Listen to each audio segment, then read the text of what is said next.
Are you busy packing your suitcase for your cruise and you're just running out of room? Well, here's some hints on things you don't need to bring with you.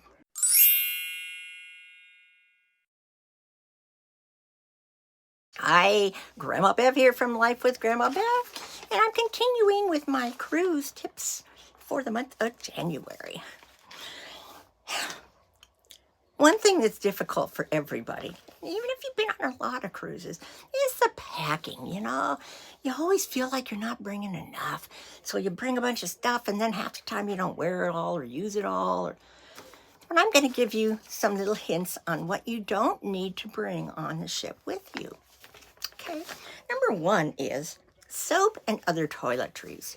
Now, I know some people have their specific favorite brands they want to use, like shampoos, like for hair, and soaps. But for the week that you're on the cruise ship, it's not going to hurt you to use their soap. And they generally have very nice brands or good brands of those toiletries on the ships. It also saves you from having to make sure, okay, they're in a little 3-ounce container to, go through TSA. It's just less stuff you got to think of to bring or fit into your... Okay. Another one is a hairdryer. There are hairdryers on every cruise ship.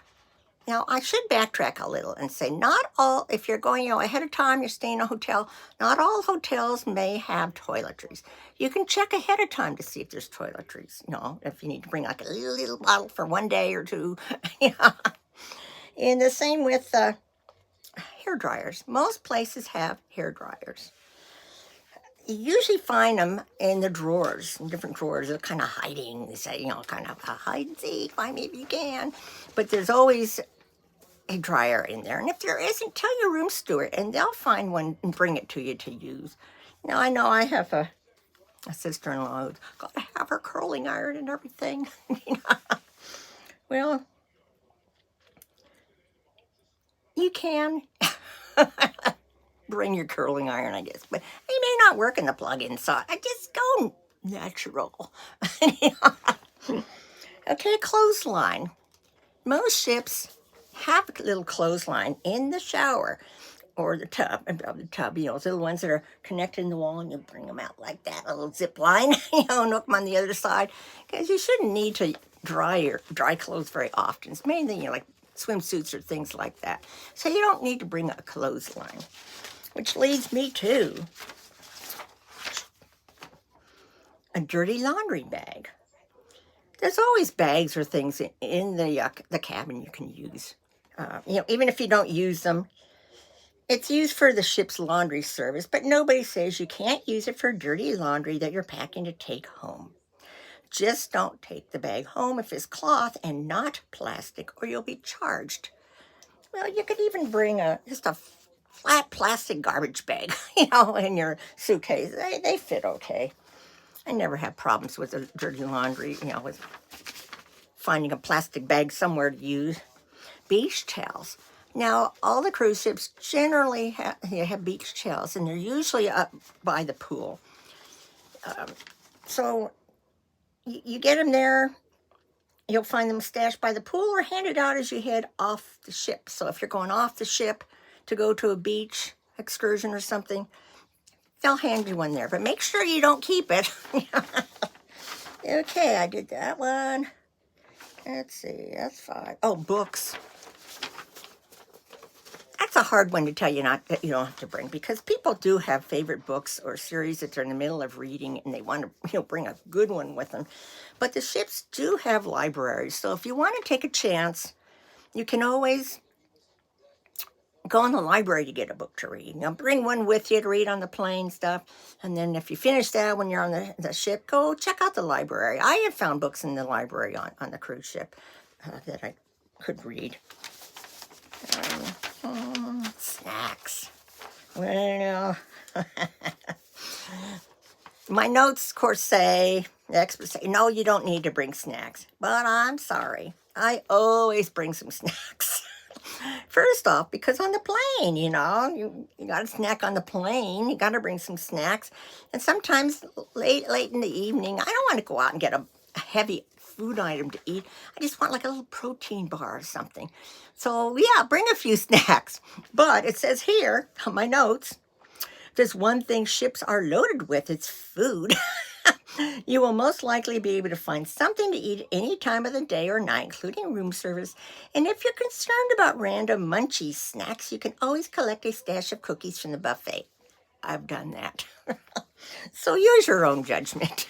Booze. Now, don't try to sneak booze on the cruise ship. Now, gone are the days when I first started cruising back in 1990, where they would be selling booze, no, that too, booze, right there where you're checking in down in the big, room. They'd have a place to buy alcohol, beer, any of that kind of stuff. You could buy it and bring it up on the ship. Those days are gone. Not just because they want you to buy it on the ship, which they do. They just don't want you bringing that stuff. Lost my page. That stuff onto the, where are the notes on that anyway? Okay. I found the right page. There's a few exceptions, though. In general, they'll scan any hand luggage every time you board, like when you get off, go on excursions. So you think, okay, we're already on the, checked in on the ship. We're in Jamaica. Let's get some rum. No, doesn't work that way because they'll check every time you come on. You're going to go through a magnometer. Most lines will allow you to bring a wine, but they charge a corkage fee unless you consume it in the privacy of your cabin. What I like is when you get in your cabin and you find a bottle of champagne in there that maybe somebody gifted to you, or because it comes with your cabin package or something. That's always nice. Computer. That's a touchy one for me because all the ships do have computers on board that you can go down and use. But if you're like me, I do these videos. I bring my iPad with me because I'm sometimes downloading them or editing them while I'm on the ship, so bring what you're comfortable with. If you want to try using the computers on board, well, more power to you. Although you'll usually pay to access the internet when you use them on board. They're perfect for a quick email check or printing out your boarding pass. However, if you want to download photos or check sensitive work email, bring your own laptop. Local maps. Now for us, before we go on a cruise, we always go on YouTube and we go and pull up every place we're going to see what is there in that town to see. And so we always get a general idea of what the port is like, if you need a map or not. Sometimes we'll go to the bookstore and pick up a map if it's really a big place that we're kind of on our own, with. Otherwise, generally, there will be maps. If you buy shore excursions through the cruise line, a lot of times there'll be a map that they'll hand you. Or there'll be maps in the terminal. Free maps, they're little advertising maps and stuff. So you can generally find them, representatives from local tourism bureaus handing them out. If you attend port lectures, which there are, there's always been port lectures on ships I've been on. That the day before or so, they have it during the day and you can go to it, or they'll even show it on the TV. And if you go to it in person, sometimes they'll be handing out little maps to the ports that you're going to. Okay, and another thing is a pillow. Well, there's two ways of thinking about that, okay? It says, unless you're really, like the Princess and the Pea, most ships will have pillow alternatives to accommodate you. Luxury lines and higher cabin classes may even offer a pillow menu. With all sorts to choose from hypoallergenic to extra firm, talk to your cabin steward if you'd like a different pillow. Now, some people do not want to use pillows that other people have used, and I understand that. I have a sister-in-law who, they always bring their own pillow, They don't want a chance having a stiff neck from using a different pillow. Or you may have a pillow that's specifically for your, a neck pillow to sleep with. If you can fit it in your suitcase, bring it. But otherwise, they generally have a variety of pillows you can try out. But that's totally up to you. There's, like I say, pros and cons of both. Exercise equipment. Well, of course, you don't need to bring equipment with you. If you plan on exercising while you're on the ship, there's always a gym with all kinds of equipment. And, all you have to bring is your the gear you like to wear when you exercise, or if you like to go walking around the decks, there's always things you can do. You don't have to bring anything with you. I don't. Obviously, you can tell.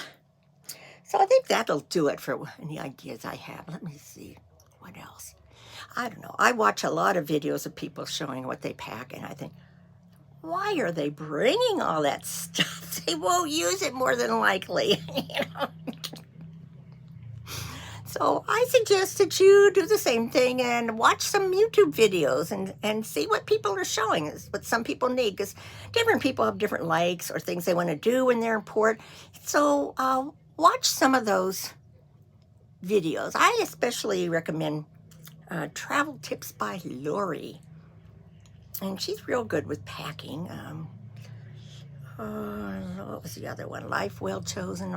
I'll put the names up above, or even a link, because they've got really good hints and things. So, all I ask is that you please comment, share, like, and subscribe. And I hope you're all having a wonderful time. I love you all. Bye.